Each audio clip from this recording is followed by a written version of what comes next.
Chiques, ¿cómo va? Bueno, seguimos. Eh, Después de la etapa fálica en la cual se desarrolla el complejo de Edipo y supuestamente la niña ya tiene como una orientación sexual, en caso de haberse identificado el varón con su padre, tendrá una orientación heterosexual. Si la mujer se identifica con su madre, tendrá una orientación heterosexual. Si el varón se identifica con su madre, tendrá una orientación homosexual. Y si la mujer se identifica con su padre, también tendrá una orientación homosexual. Pasada esta etapa fálica, es la etapa fálica en el sentido donde las chiques descubren sus genitales, pero no, digamos, no todavía con la intensidad que lo harán luego en la pubertad. Es simplemente un descubrimiento infantil, un descubrimiento que tiene que ver con empezar a reconocer las diferencias anatómicas de los sexos, descubrir que los cuerpos son diferentes. Acá es muy interesante pensar, haciendo un gran paréntesis y saliendo de Freud, interesante pensar acá cómo sería este transcurrir en niñez intersexuales, ¿no? Digo, porque, digamos, en un niño intersexual los cuerpos no responden a los patrones, ¿no? Entonces ahí es donde, en la medida en que podamos hablar de esto y podamos pensar que hay otros cuerpos y otros modos de cuerpo, otros estilos de cuerpos, también rompemos este binarismo que puede traer el cuerpo de un varón o el cuerpo de una mujer. Hay cuerpos que la medicina hace muchos años denominaba y denomina aún hermafroditismo, que son cuerpos que pueden tener características de ambos sexos y que en general las intervenciones quirúrgicas para estos chiques en realidad se debían más que nada a cuestiones de políticas. ¿Políticas en qué sentido? En que cuando nacía o nace un chique intersexual, o como algunos todavía siguen llamando hermafrodita, muchos médicos o muchos centros de salud plantean cómo inscriben a esa persona en un registro civil si tiene ambos géneros, ambos sexos. Entonces el problema no es médico, es político. Y es ahí donde agrupaciones en todo el mundo, agrupaciones de intersexuales plantean que, bueno, que no se opere a estos chiques y que sí se aguarde a los 18 años para que puedan decidir por sus cuerpos y tener en lo posible la posibilidad de, valga la redundancia, de elegir. Bueno, seguimos. Después de la etapa fálica, Freud va a plantear que hay un periodo de latencia, donde la sexualidad va a estar como más calma, coincide con el ingreso en la escolaridad primaria, donde las preguntas sobre la sexualidad, sobre el nacimiento de las chiques, la diferencia anatómica pasa desapercibida, empiezan como a estar más, como más en estado de represión la sexualidad. Y luego de esa etapa, ese periodo de latencia, que lo podemos ubicar a partir de los 5 años, sí, ya a partir de los aproximadamente 9 o 10 años aparece el periodo genital. El periodo genital es lo que llamamos pubertad. La pubertad tiene que ver con la aparición de las características primarias y secundarias en el cuerpo de cualquier ser humano, que se va conformando de acuerdo a ser varón ser mujer, ser trans, ser intersexual.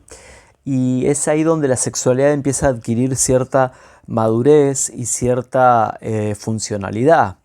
El cuerpo de la mujer empieza a tener su primer periodo menstrual, se puede preparar hacia más adelante para la maternidad, y en este periodo genital es el periodo en el cual se supone que los periodos anteriores no se pierden, sino que se incorporan a este último. En el beso, por ejemplo, se sigue manteniendo la oralidad. Freud es muy interesante porque él dice que hay muchas acciones, algunas patológicas y algunas que son conductas cotidianas, que son regresiones a etapas psicosexuales. Por ejemplo, él dice, bueno, a ver, algunos trastornos de alimentación, ¿sí? Hay que pensarlos como personas que han hecho una regresión a la etapa oral, donde la estimulación de la zona oral es más importante que cualquier otra cosa, o fumadores compulsivos. En este sentido, por ejemplo, una regresión a la etapa anal, Freud la va a pensar en las personas muy acumuladoras, muy retentivas, coleccionistas, gente que retiene, ¿no? Digo, como que va moldeando el carácter, ¿no? Estas conductas que han tenido. Y se pueden producir regresiones, ¿no? En la etapa fálica, él, por ejemplo, ubica algo de la histeria, porque si en la etapa fálica de lo que se trata es del poder, del falo, alguien que quede fijado en la etapa fálica será una persona que en general viva las relaciones en torno a competencia. ¿Quién puede más que quién? ¿O quién tiene más que quién? Y no compartir, sino competir.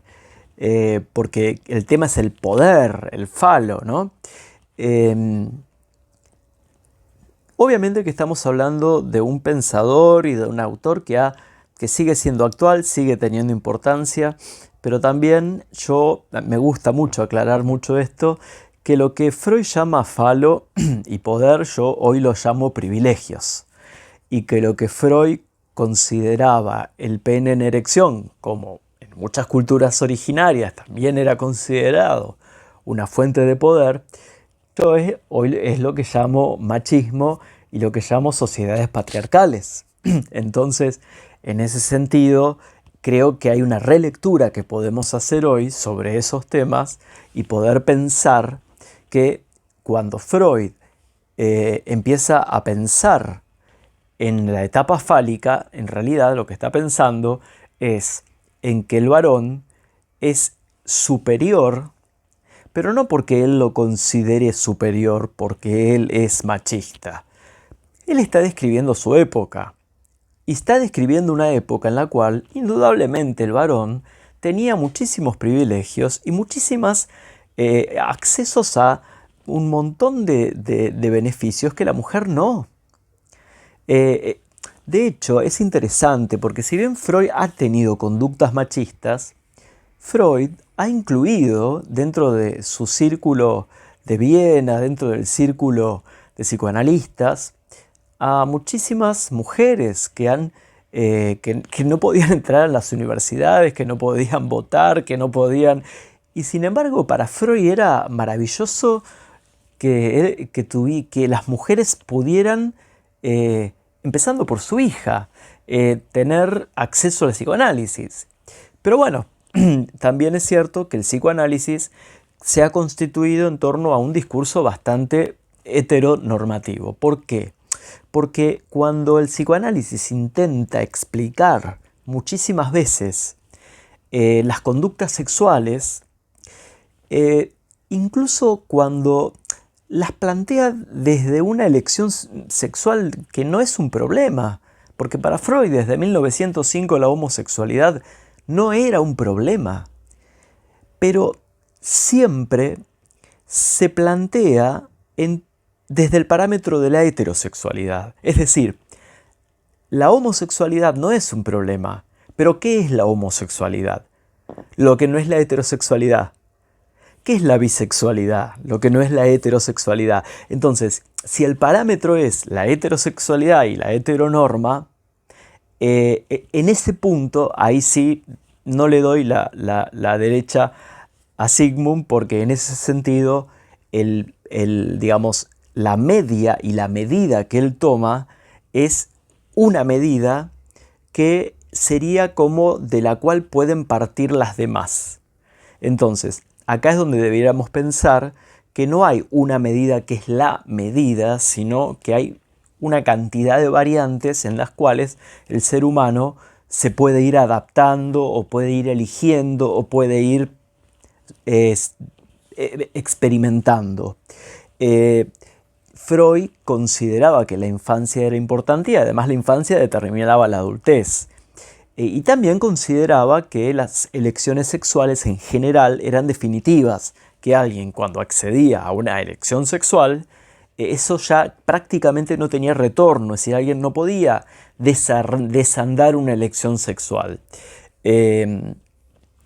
Bueno, yo no sé, creo que a veces son las profecías autocumplidas. Cuando una comunidad enseña tanto que una elección sexual o una comunidad enseña que una elección sexual debe ser determinada y debe ser cerrada y debe ser finalizada y finiquitada y no discutida en determinado momento, probablemente muchas personas comiencen a cerrar, ¿sí?, deseos en torno a algo. Digo, frases del estilo de no definirse, todavía no se definió, todavía no. Es como algo que podríamos pensar todavía no se acomodó a lo social. Y la pregunta sería, bueno, ¿qué sería definirse en el siglo XXI? Cuando hablamos, ¿no?, de salir del closet o esto de salir del armario, estamos hablando indudablemente nuevamente de algo que vuelve a tener como parámetro la heterosexualidad. Digo, porque nadie dice que es heterosexual. Nadie tiene que decir que es heterosexual.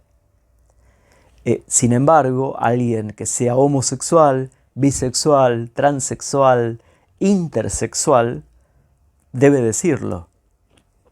Y ese es el punto que tenemos que trabajar juntos en algún momento, y creo que los colectivos lo vienen laburando muy bien, especialmente los colectivos feministas, de empezar a dejar de pensar en los parámetros de estas estructuras tan rígidas que se consolidaron desde el siglo XII.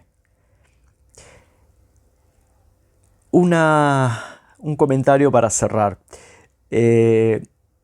No soy muy afecto a hablar de salir del closet, ¿no?, cuando hablamos de este tema. Cuando supe que la expresión se referenciaba a una expresión inglesa que tenía que ver con que todos guardamos un muerto en el armario, ¿no?, con que esa frase de, bueno, todos tenemos un muerto en el armario. Y con el salir del closet en Inglaterra tenía mucho que ver con esto, ¿no?, con mostrar algo del orden de lo oculto, de prohibido, pero malo. Digo, un homicidio. Lo digo y lo dejo para pensarlo. Entonces, para cerrar, les cuento que vimos en este video 1 y 2 las etapas psicosexuales, explicamos qué es la sexualidad para Freud, vimos que se constituye la sexualidad a través de ciertas etapas como la oral, la anal, la fálica, periodo de latencia, genital. Y esas etapas van dando lugar a la sexualidad más adulta, podríamos decir, con algunas críticas que hemos realizado, ¿sí? En el próximo video vamos a explicar la segunda tópica freudiana.